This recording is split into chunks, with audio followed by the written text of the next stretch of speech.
एक बड़ी खबर आपको बीकानेर से बता दें, जहां पर बीकानेर के नोखा में कालका एक्सप्रेस पर पत्थरबाजी की गई है। अज्ञात लोगों ने चलती ट्रेन पर पत्थरबाजी की है। देशनोक और सुरपुरा और इन दोनों स्टेशनों के बीच यह घटना हुई है। ट्रेन के एसी कोच के शीशे भी टूटे हैं, तस्वीर भी आप देख सकते हैं।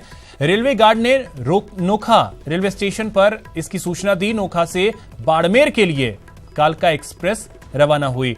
तो तस्वीरें भी आप देख सकते हैं कि किस तरीके से पत्थरबाजी की गई और उसके बाद जो शीशे हैं वो टूटे हैं एसी कोच के। और नोखा से ये खबर, कालका एक्सप्रेस पर अज्ञात लोगों ने पत्थरबाजी की है और इसके बाद रेलवे गार्ड ने नोखा रेलवे स्टेशन पर इसकी सूचना दी।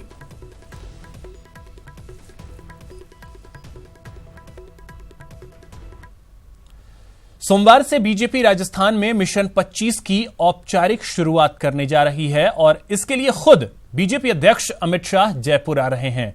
कार्यकर्ताओं को जीत का मंत्र देंगे।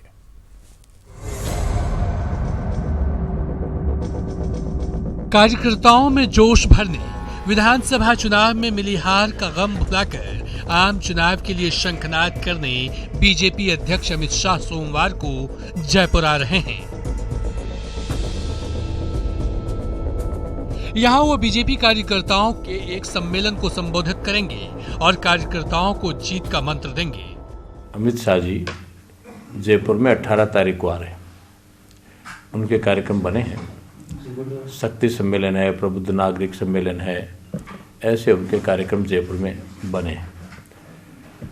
23 तारीख को माननीय प्रधानमंत्री जी राजस्थान में आ रहे हैं और टोंक में उनका कार्यक्रम 23 तारीख को बना है।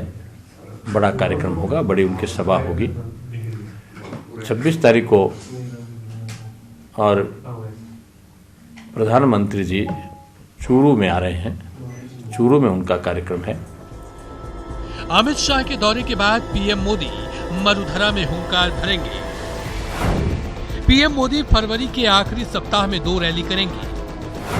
पीएम मोदी की पहली रैली टोंक में 23 फरवरी को होगी, जबकि पीएम मोदी की दूसरी रैली चूरू में 26 फरवरी को होगी। एक तरफ जहां पीएम मोदी आम वोटरों को साधने की कोशिश में हैं, वहीं बीजेपी अध्यक्ष अमित शाह पार्टी कार्यकर्ताओं को मजबूत करने में लगे हैं ताकि पार्टी कहीं कमजोर न पड़े। हमारा प्रबुद्ध नागरिक सम्मेलन होता है, हमारे युवा विंग का एक कार्यक्रम होता है, हमारा शक्ति सम्मेलन कार्यकर्ताओं का होता है। तो मोटे मोटे रूप से ये कार्यक्रम हैं जो चुनाव की दृष्टि से राजस्थान में हम ले रहे हैं। बीजेपी हर वोटर तक पहुंचने की कोशिश में जुटी है और इसके लिए कई तरह के कार्यक्रमों की शुरुआत हो चुकी है, जिसमें एक है मेरा परिवार बीजेपी परिवार। साथ ही साथ भारत के मन की बात के जरिए वोटरों की नब्ज पकड़ने की कोशिश की जा रही है। इसके अलावा भी कई और कार्यक्रमों का आयोजन हो रहा है। सैन्य स्थल है, जहां किसी न किसी शहीद की स्मृतियों से जुड़े हुए स्थल है, उनकी पूर्व सैनिक हैं, वो जाके साफ सफाई करेंगे और वहां जाके एक पेड़ वृक्षारोपण करेंगे और उसके अलावा जो भी वहाँ पूर्व सैनिक होंगे उनका स्वागत करेंगे, सम्मान करेंगे और उनको ये एहसास कराएंगे कि पूर्व सैनिकों के साथ पूरा समाज है, उनके साथ खड़ा है। मतलब साफ है, बीजेपी आम चुनाव में 2014 रिटर्न्स पूरा करने में कोई कोर कसर नहीं छोड़ने वाली। अब देखना यह है कि इन कोशिशों का आम वोटरों पर क्या असर पड़ता है। सुधीर शर्मा, न्यूज 18 राजस्थान, जयपुर। उधर कोटा नगर निगम के भाजपा बोर्ड के महापौर महेश विजयवर्गीय ने कल अपना आखिरी बजट पेश किया। उन्होंने शहरवासियों को लुभाने के लिए कई घोषणाएं की। हर वार्ड के विकास पर 50-50 लाख रुपए खर्च होंगे और कुल मिलाकर 35 करोड़ की राशि खर्च होगी। हालांकि महापौर की घोषणाओं पर विपक्ष ने सवाल उठाए हैं और पूरे वादे नहीं होने का करने का भी आरोप लगाया है। कल बजट बैठक में मेयर महेश विजय ने 633 करोड़ 93 लाख 19 हजार रुपए के बजट प्रस्ताव बिना चर्चा किए पास किया।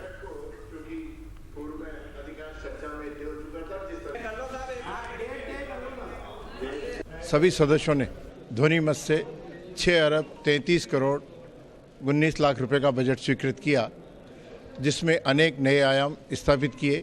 नगर निगम ने कुछ नए कार्य अपने हाथ में लिए हैं, उनको भी पूरा करने का इस बजट में प्रावधान रखा गया है। उसमें अतिक्रमण को विशेष मजबूती देने के लिए पुलिस चौकी की स्थापना के एक डिप्टी डीएसपी, सीआई और 10 पुलिसकर्मी हमें मिले, ताकि नगर में जो अतिक्रमण का सड़कों का चौड़ा एक घटना। बात करते हैं गुलाबी नगरी के सड़कों पर निकली विंटेज कार रैली की। राजधानी में आज बरसों पुरानी कारों का कारवां निकला तो लोग इनकी खूबसूरती निहारते रह गए। मौका था 21वीं विंटेज और क्लासिक कार रैली का। जयमहल पैलेस में एग्जीबिशन के बाद आज ये कारें रैली के रूप में रवाना हुई। इन कारों में 1923 तक की विंटेज कार सहित क्लासिक और मॉडर्न कार भी शामिल रहीं। रैली को डीजीपी कपिल गर्ग ने फ्लैग ऑफ किया। इस कार रैली में एमआई रोड, ट्रांसपोर्ट नगर से आगरा रोड होते हुए कानौत फोर्ट तक का सफर तय किया, जहां सम्मान समारोह का आयोजन रखा गया था। रैली के उद्घाटन के मौके पर डीजीपी कपिल गर्ग ने कहा कि इस तरह के इवेंट से जयपुर में पर्यटन को बढ़ावा मिलता है।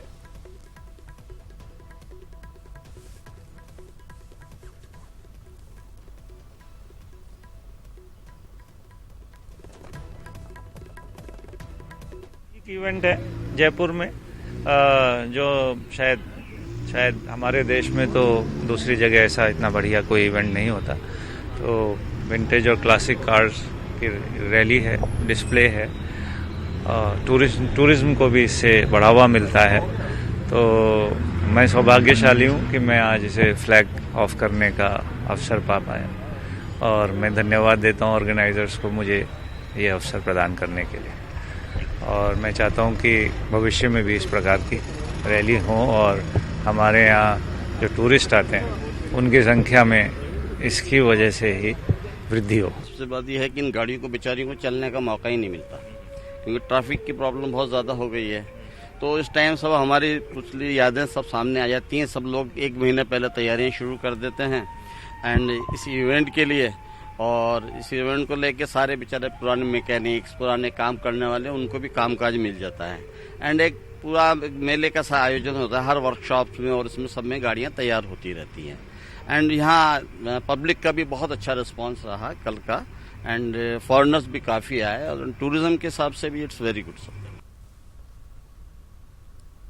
परीक्षाओं का सीजन आ गया है। सीबीएसई बोर्ड की माइनर परीक्षाएं शुरू हो चुकी हैं, जबकि 2 मार्च से मेजर परीक्षाएं भी शुरू होंगी। ऐसे में स्टूडेंट्स एग्जाम फोबिया और तनाव से बचे रहें, इसके लिए सीबीएसई ने नई पहल की है। एक रिपोर्ट देखिए। के उपाय सुझाए गए हैं। इसके साथ ही स्टूडेंट्स को पेपर में 33% एक्स्ट्रा प्रश्न भी मिलेंगे, जो कि इंटरनल चॉइस के रूप में होंगे।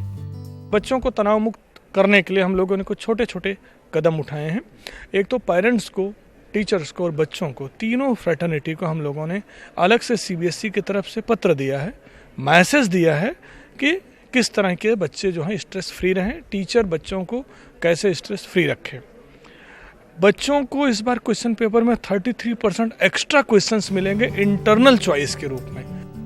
वहीं इस साल शांतिपूर्ण तरीके से परीक्षा आयोजित हो, इसके लिए सीबीएसई ने सुरक्षा के पुख्ता इंतजाम किए हैं। पिछले साल हुए पेपर लीक प्रकरण से सबक लेते हुए पूरे तंत्र को हाई अलर्ट पर रखा गया है। इसके साथ ही सभी राज्यों के मुख्य सचिव, डीजीपी समेत कलेक्टर्स और एसपी को भी पत्र लिखा गया है। पिछले साल के पेपर लीक को देखते हुए हम लोग अपने स्कूल्स को, सेंटर्स को, प्रिंसिपल्स को, सीएनएस को हाई अलर्ट पर हमने रखा है। देश के समस्त डीजीपीज को, चीफ सेक्रेटरीज को, डीएम और एसपीज को हम लोगों ने पत्र लिखा है कि वो अपने अपने जिलों में लॉ एंड ऑर्डर की व्यवस्था मेंटेन रखें। पढ़ाई को और आसान बनाने और स्टूडेंट्स का तनाव कम करने के लिए अगले साल से सीबीएसई अपने पैटर्न में और भी बदलाव करने जा रही है। अगले साल से परीक्षा में मैथ्स के 2 लेवल होंगे। स्टैंडर्ड और बेसिक लेवल मैथ्स का मिलेगा ऑप्शन। अपनी इच्छा अनुसार स्टूडेंट्स कर सकेंगे चुनाव। आर्ट एजुकेशन को भी स्ट्रीमलाइन करने की तैयारी। Physical health education and wellness भी किया जा रहा अनिवार्य। सीबीएसई की नई पहल से स्टूडेंट्स को राहत मिलेगी और एग्जाम को लेकर बच्चों पर बढ़ रहा स्ट्रेस भी कम होगा। दिनेश शर्मा, न्यूज़ 18, जयपुर।